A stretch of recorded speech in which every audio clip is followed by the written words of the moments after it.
মায়াপুরের ইসকন মন্দিরে দর্শনে আসছেন দেশের স্বরাষ্ট্রমন্ত্রী অমিত শাহ। আগামী 18ই ফেব্রুয়ারি ইসকন মন্দিরে শ্রীল ভক্তি সিদ্ধান্ত সরস্বতী ঠাকুরের 152তম জন্ম উৎসবে যোগ দেবেন তিনি। এই সফরকে কেন্দ্র করে ইতিমধ্যেই মায়াপুর জুড়ে সাজো রব, পাশাপাশি তুঙ্গে উঠেছে প্রশাসন ও পুলিশের নিরাপত্তা তৎপরতা। ইসকন সূত্রের খবর, ওই দিন দুপুর 2টো নাগাদ অমিত শাহের কপ্টার কলকাতা বিমানবন্দরে অবতরণের কথা রয়েছে। সেখান থেকেই তিনি সেনাবাহিনীর হেলিকপ্টারে মায়াপুরের অস্থায়ী হেলিপ্যাডে পৌঁছবেন। সূত্রের খবর, অস্থায়ী হেলিপ্যাড থেকে সড়ক পথে তিনি প্রথমে ইসকনের শঙ্খ ভবনে যাবেন। এরপর তিনি রাধা মাধব এবং পঞ্চতত্ত্বের বিগ্রহ দর্শন করবেন। মন্দিরে ভগবানের আরতি করারও কথা রয়েছে স্বরাষ্ট্রমন্ত্রীর।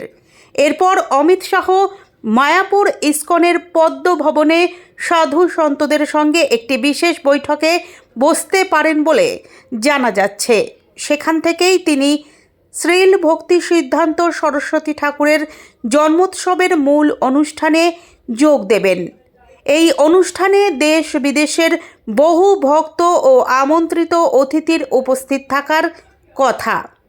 অনুষ্ঠান শেষ করে বিকেলেই তিনি ফের হেলিকপ্টারে কলকাতার উদ্দেশ্যে রওনা দেবেন বলে সূত্রের খবর। অমিত শাহের এই সফরকে ঘিরে নদিয়া জেলা প্রশাসন ও পুলিশের তৎপরতা তুঙ্গে। অস্থায়ী হেলিপ্যাড থেকে শুরু করে মন্দির চত্বর, শঙ্খ ভবন সহ সর্বত্রই নিরাপত্তা খতিয়ে দেখছেন উচ্চ পদস্থ পুলিশ কর্তারা। দফায় দফায় নিরাপত্তা মহড়া এবং এলাকা পরিদর্শন চলছে। উল্লেখ্য, এর আগে অমিত শাহের মায়াপুর সফর একবার বিশেষ কারণে বাতিল হয়েছিল। তাই বিধানসভা নির্বাচনের আগে তার এই সফর রাজনৈতিক ও ধর্মীয় দুই দিক থেকেই অত্যন্ত তাৎপর্যপূর্ণ বলেই মনে করছেন রাজনৈতিক মহলের একাংশ। আগামী 18ই ফেব্রুয়ারি আমাদের ভারতবর্ষের স্বরাষ্ট্রমন্ত্রী মাননীয় অমিত শাহজি তিনি আসছেন এই নদিয়ার পুণ্যভূমিতে। আমাদের নবদ্বীপের মায়াপুর যে তীর্থক্ষেত্র বলা হয়, সেই মায়াপুরে তিনি আসছেন। সম্পূর্ণ একটি অরাজনৈতিক প্রোগ্রাম, এবং এই অরাজনৈতিক প্রোগ্রামে স্বরাষ্ট্রমন্ত্রীর আসা, এবং তিনি কলকাতা বিমানবন্দর থেকে সরাসরি তিনি চলে যাবেন আমাদের মায়াপুরে। এবং এই মায়াপুরের এই অনুষ্ঠান শেষ করার পরে সম্ভবত তিনি আমাদের রাজ্যস্তরীয় যে নেতৃত্ব আছেন তাদের সঙ্গেও কিছু বার্তালাপ করবেন, কথাবার্তা বলবেন।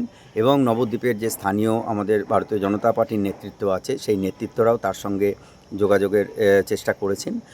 বিশেষ করে নবদ্বীপ, শান্তিপুর, মায়াপুর জুড়ে একটা যে ট্যুরিস্ট করিডর, সেই ট্যুরিজম করিডরকে নিয়েই আমাদের নেতৃত্বরা কিছুটা চিন্তাভাবনা করেছেন, এবং সেগুলো স্বরাষ্ট্রমন্ত্রীর কাছে পেশ করবেন বলে তারা জানিয়েছেন। ডক্টর সোমনাথ কর, মুখপাত্র, নদিয়া দক্ষিণ সাংগঠনিক জেলা বিজেপি।